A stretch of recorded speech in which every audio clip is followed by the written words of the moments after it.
up, everyone? Welcome back to the channel. We have arrived at week 13 of the NFL season. Let's get to the picks of the week. But you already know the drill. We got to look back at how we did for week 12. And let me just say, it didn't start that great, but it ended brilliantly. Take a look at this. We started with 2 losses, right? In Buffalo and Indiana. But then we only suffered 2 more losses all week. Las Vegas lost. Philadelphia lost. We only lost 4 times last week. We were 10-4 on the week. What an absolute stellar week 12 we had. But it's time to see if we can continue that momentum here into week 13. And we start on Thursday, where we don't just have 1 game. We don't just have 2 games. We have 3 games on Thursday, all thanks to American Thanksgiving. And we start in the early game with the Green Bay Packers taking on the Detroit Lions. This game, for me, it's a close one, and I can't believe it can go both ways. Obviously, when these 2 teams met up earlier on in this year, Green Bay absolutely dominated defensively. Detroit had nothing offensively. It was all Green Bay defense that led them to that game. What's going to happen now? I could see this still kind of being a troublesome game for the Lions offense, considering they're going up against a strong defensive team in the Green Bay Packers. But you also have a Green Bay Packers team that might be getting Josh Jacobs back, but of recent times, their offense has not been all that superior like we thought they would this year.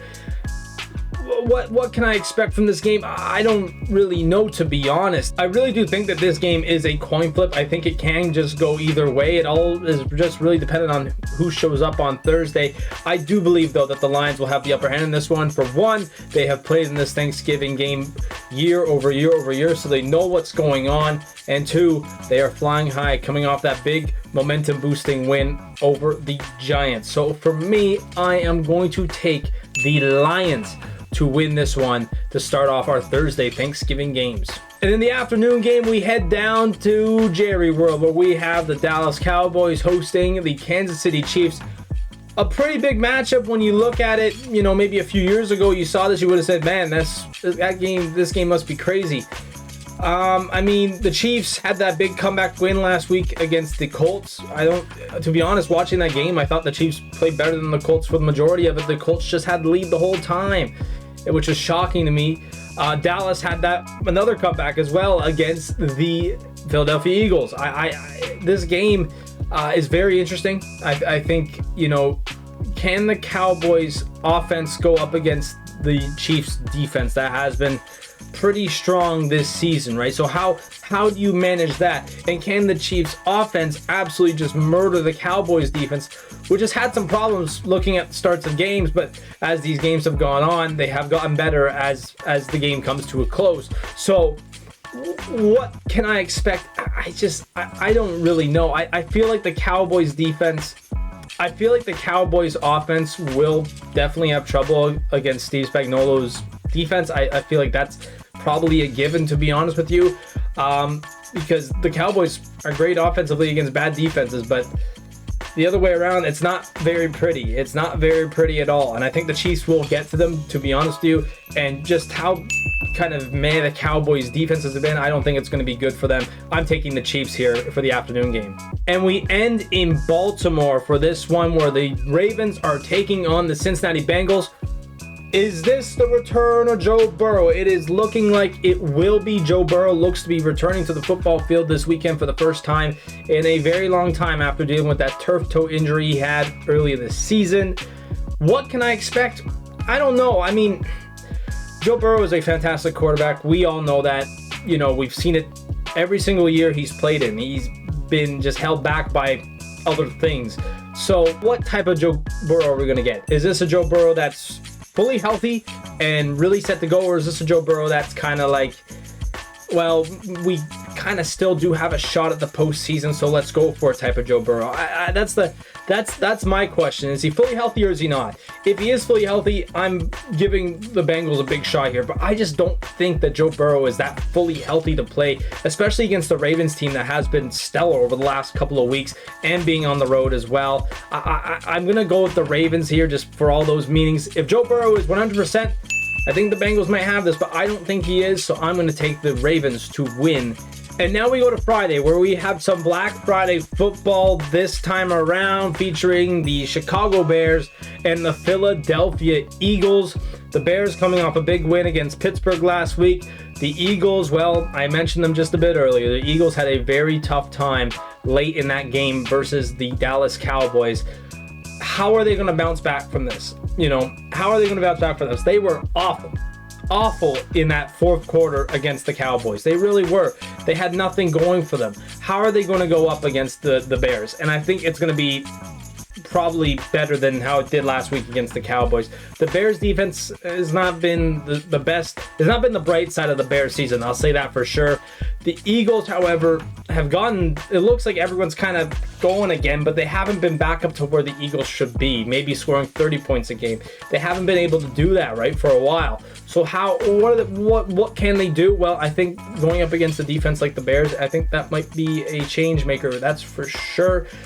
Bears offense, though, against the Eagles defense, it's going to be tough. It really will be for them. I don't think it's going to be that easy of a shot for them to win this game based off their offense.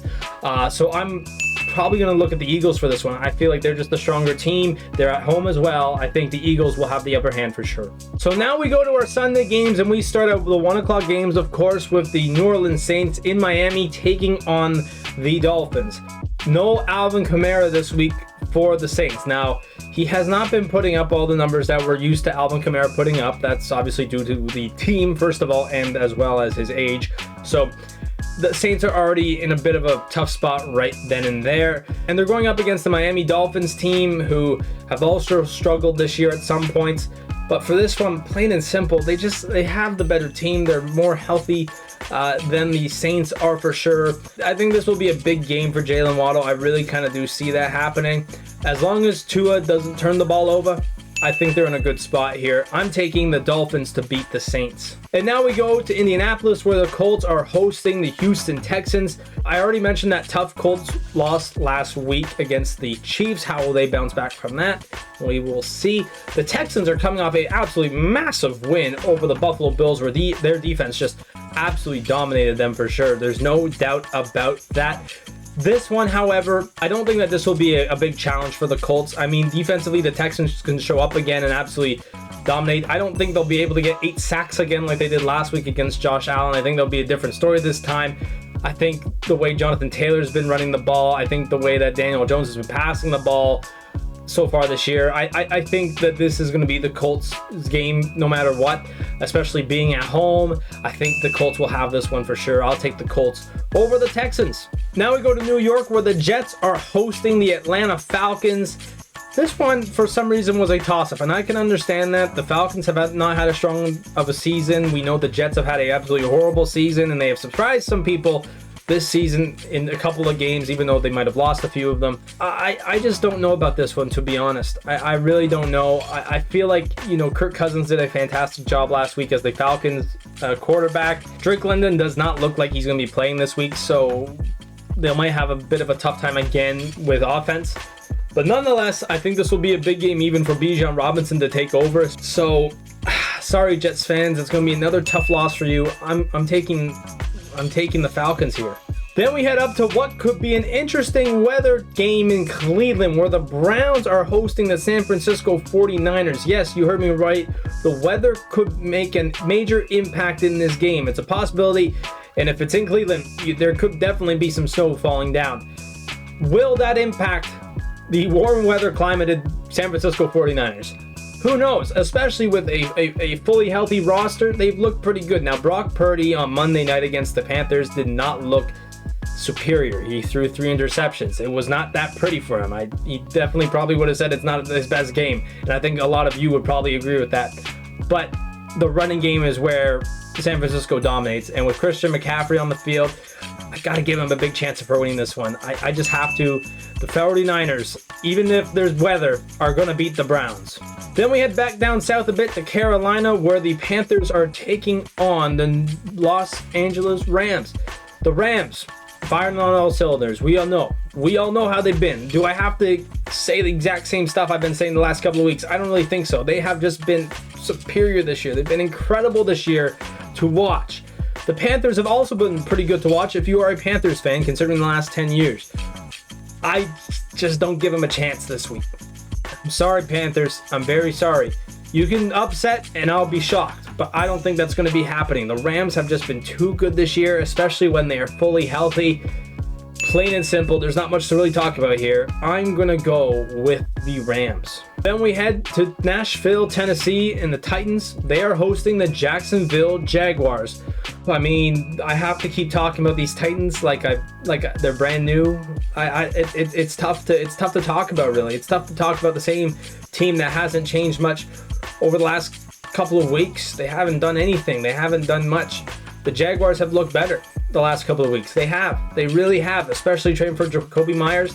They have looked pretty good. It's very tough to, argue who could win this game when it's really just one-sided. It really is. But this is definitely Jaguars all the way. And I think if you disagree with me, you're either a Titans fan or you don't know anything about football. It's going to be the Jaguars to win this one. And then to end off our 1 o'clock window, we have the Arizona Cardinals and Tampa Bay taking on the Buccaneers. The big question is this one, is Baker Mayfield good enough to go? There's a possibility he may play. That's all we know right now.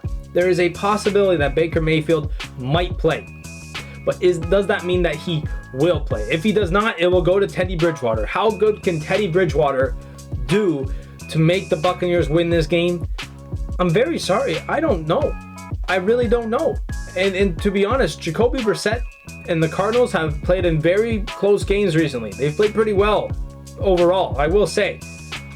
If Baker Mayfield goes, I think the Bucs will be all right. If he does not, I don't really see it, to be honest. And that's just how I see it. I just don't think that even with Teddy Bridgewater at the quarterback position, I don't think that he could beat a Cardinals team that has been able to stay in games recently. They really have, especially with Bridgewater at the quarterback position. So with that, I'm planning that Teddy Bridgewater will play in this game, so I'm actually going to pick the Cardinals for this one. I think the Cardinals will take down the Buccaneers. And now we go to the 4 o'clock window, and we start with Minnesota taking on the Seattle Seahawks. JJ McCarthy has just been awful. He really is. I was talking bad about him last week. He's bad, man. He is really bad. Watching that game last week that they played, boy, was that rough. That really was. I don't really give him a chance here against the Seahawks team, especially the way JSN's been playing recently. You see his touchdown last is like back-to-back plays. He caught like a 50-yard pass, and then he caught the touchdown the next play. Like, are you kidding me? Like that he has just been incredible this year. He really has. He has been the best wide receiver this season. And I don't think many people will argue that. He has been, especially going up against the Vikings defense that has not been that strong as in recent years. I feel like this is the Seahawks all the way, and that's how I see it. And I see the Seahawks winning this one. And then we head back out east to Pittsburgh, where the Steelers are taking on the Buffalo Bills. A revenge game for Buffalo, obviously coming off of last week. As I mentioned earlier, the Steelers as well, coming off a loss last week. What will Buffalo do? What will they do? Will they play like they have been the last couple of years, or will they play like they played last week? I don't really know. And I don't think many Buffalo fans know. They don't know what type of Buffalo Bills team they're going to get. The last couple of years, you were able to say, these are the Buffalo Bills, and this is how they play, and they play you tough, and they're probably going to beat you. Nowadays, these are the Buffalo Bills. They might come out and be horrible, or they might actually put on a superstar performance. And I'm going to be honest with you, especially with how the Steelers defense has been playing this season, I feel like this is going to be a big game for them. And if they have a big game, Buffalo's in trouble. They really are. And I don't give them a big chance to win this game. And that's how I see it. And I'm very sorry, Bills fans, but I'm going to go with the Steelers for this one. And for our final game in the 4 o'clock window, we have the Las Vegas Raiders taking on the Los Angeles Chargers. The Chargers coming off their bye week. Is Justin Herbert healthier than how he left the game against Jacksonville 2 weeks ago?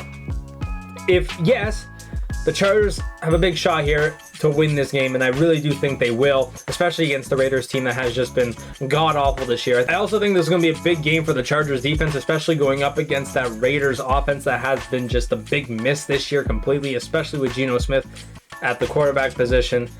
This one is very easy to look at. I think if the Chargers show up, they will definitely win this one. I'm taking the Chargers to beat the Raiders. And then for our Sunday night game, we have the Denver Broncos taking on the Washington Commanders. Still no Jaden Daniels for the Commanders. It looks like he will play week 14, but we're in week 13, so we're still going to have to wait another week for Jaden Daniels. The Broncos, they're coming off their bye, looking a bit healthier than they did going into it, that's for sure, and I think that will play a big role this week, for the Broncos. It's really easy to call this one, especially with all the injuries that the Commanders have been dealing with this season and how beat up they are, really, especially without their main guy taking the snap. It's got to be Broncos all the way. It's very easy to see this, and I think their defense is going to play a big role in this one. And then to end it off, on Monday night, we have the New York Giants in Foxborough taking on the New England Patriots. Now, the Giants last week almost did the impossible. They almost took down the Detroit Lions, especially Jameis Winston, who put on an absolute show. It's going to be tough again this week against the Pats. The Pats have been flying high as of late. You know, their schedule's been definitely in their favor, as I mentioned last week. And here it is again, being in favor of them. The Giants, though, could possibly cause an upset. And I don't think, if they do, I won't be surprised. I really would not be surprised if they did that. However, with how the Patriots have been going as of late, I just can't see that happening with this one, really. So on Monday Night Football, I am taking the Patriots to win yet again and beat the Giants. So there you have it, everyone. Those are my selections for Week 13 of the NFL season. If you liked them, or if you didn't, leave your thoughts down below. I'd love to hear from you. Also, leave a like on the video if you have not yet, and subscribe to the Zucc TV YouTube channel. And also click the bell to be notified of when I post next, because of course, I'll be doing this all the way to the end of the season. Anyways, guys, thank you so much for watching this video. Enjoy the football. Enjoy the extra Thursday football as well. Peace.